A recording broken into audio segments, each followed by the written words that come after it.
Tom, tell me what we're looking at here. We have a 1955 Buick Special, two-door hardtop, which was referred to as a Buick Riviera. Is this the original engine? No, it's not. What did it come with? It had a 264 cubic inch Buick nailhead. So since it doesn't have the original engine in it, what do you have it in now? We have a 425 cubic inch Buick nailhead out of a 1964 Buick Riviera. But not stock. What'd you do to it? It has dual 4 barrels on it, and we have Sanderson headers on it, and basically it's a 360 horsepower engine. And the thing that's a little bit unique about this car at this time is that we have a 5-speed manual transmission behind it. A 5-speed? Where'd you find a 5-speed to hook up on this? Well, it's an aftermarket Tremec TKO 600, and they actually are a General Motors aftermarket replacement standard transmission. And it really created a challenge for me because I had to find a bell housing for a stick shift for a nailhead engine. How did you find this car? Well, it's been about 27 years ago. I was reading the newspaper one morning and I saw where there was a 1955 Buick for sale, and I just went and bought it. And I put it in storage for 13 years, and when I got ready to retire, well, I had to go get the car and get her done so I could enjoy driving it. I wish I'd had it done for a number of years before that, but this is our 4th year to have it on the road. So 13 years in storage, 4 years of getting it to the point where you like it. Anything more to do to it? Well, they're never done.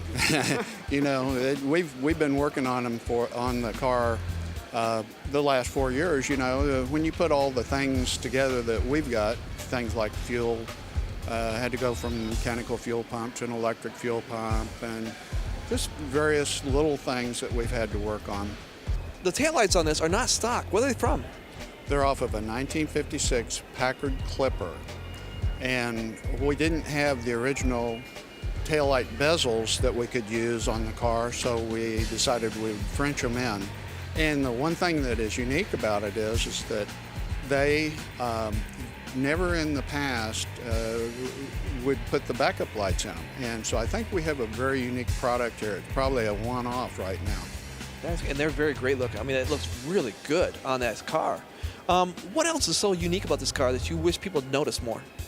We put a Fat Man front end on it so that it has disc brakes and rack and pinion steering.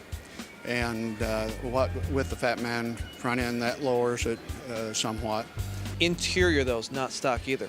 That dash is completely changed over.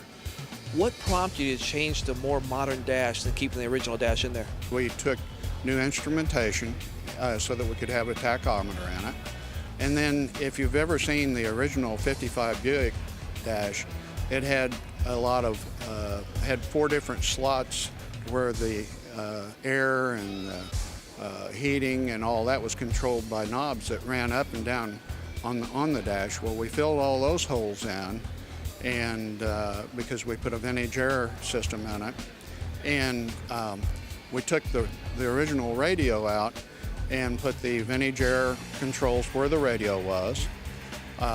2 of the air conditioning vents are where the old ashtrays were that we didn't need anymore. Did you do a lot of it yourself? You know, in all honesty, this car is a labor of love, and I wrote a lot of checks and had some great engineers working with me. There's nothing wrong having somebody build something for you because it's still the passion and the love for the car. Don't you agree? I agree with that 100%. I've had the car for like 27 years now, and I didn't have either the skills, the tools, the place, or anything else to do it. And so I had to rely on great people to get it done for me. And, you know, I had different people that I could ask, and I said, well, will this work? And yeah, it will, or no, it won't, you know, and that helped me significantly.